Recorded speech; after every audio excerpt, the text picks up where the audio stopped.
کوم مسلمانان وروڼه چې د شیخ صاحب محترم د مناظرې کورس د ویډیو په ذریعه باندې اوري، هغې ټولو ته زموږ احترامانه درخواست دی چې الحمدلله ثم الحمدلله شیخ صاحب محترم چې د مناظرې په کورس کې کوم بیانات کوي نو دا د کتاب الله سره د محمد رسول الله صلی الله علیه وسلم د احادیثو سره او د اجماع امت سره د علماء کرامو د اقوالو سره هغه انشاءالله تعالی موافق دي. هغه محترم د خپل ځان نه دغه بیانات نه دي کړي. دا کوم کتابونه چې اوس تاسو ته په سترګو ښکاري دا کتابونه شیخ صاحب ټیم په ټیم باندې هغه مطالعه کړي دي او د طالبانو خدمت ته موږ لاندې کوز کړي. هر یو خبر شیخ صاحب محترم د دغې کتابونو په رڼا کې موږ او تاسو ته کړي. باوجود د هغې که چېرته بیا هم د ځینو کسانو په ذهنونو کې کومې شبهې پاتې کېږي نو دا کوم بې بنیاده یا کومه بې حقیقته خبره نه ده.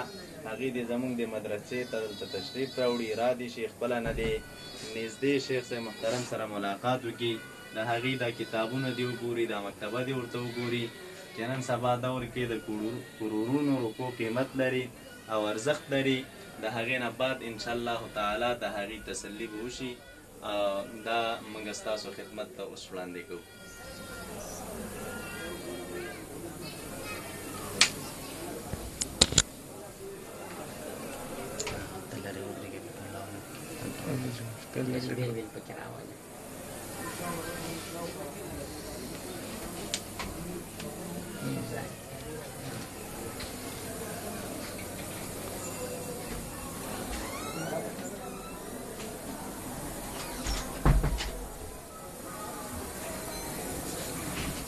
قسم الله ولا يقدر يزيد من الموت من الصبر شو دي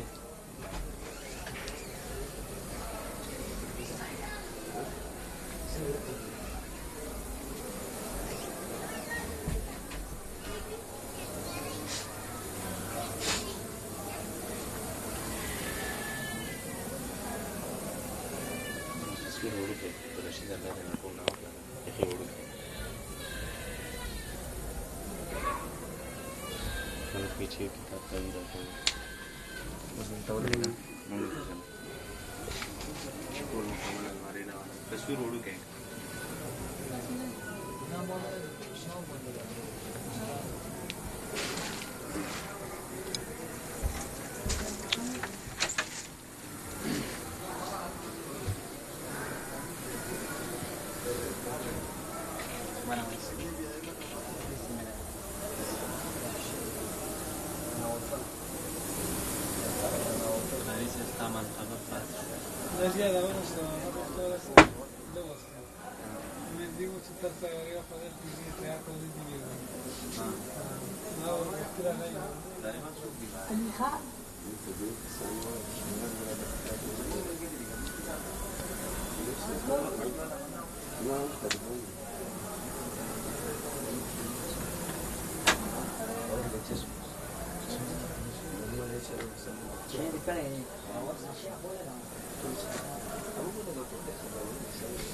Dasi mau biar tahu mereka lagi tahu nama. Nani lagi apa?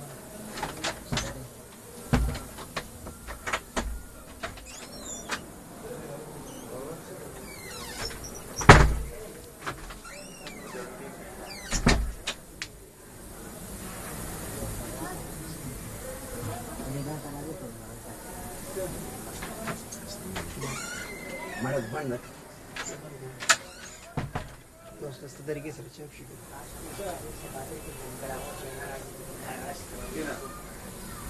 Kalau mana ada yang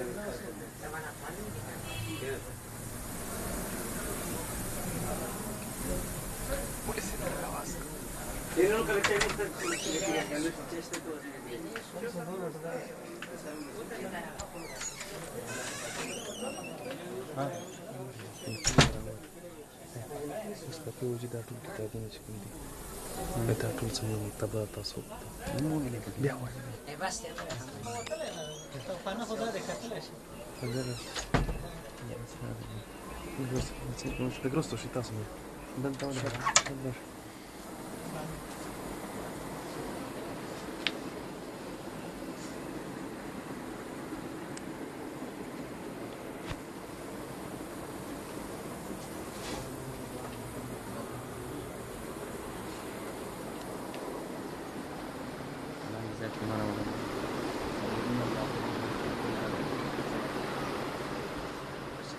پیژنه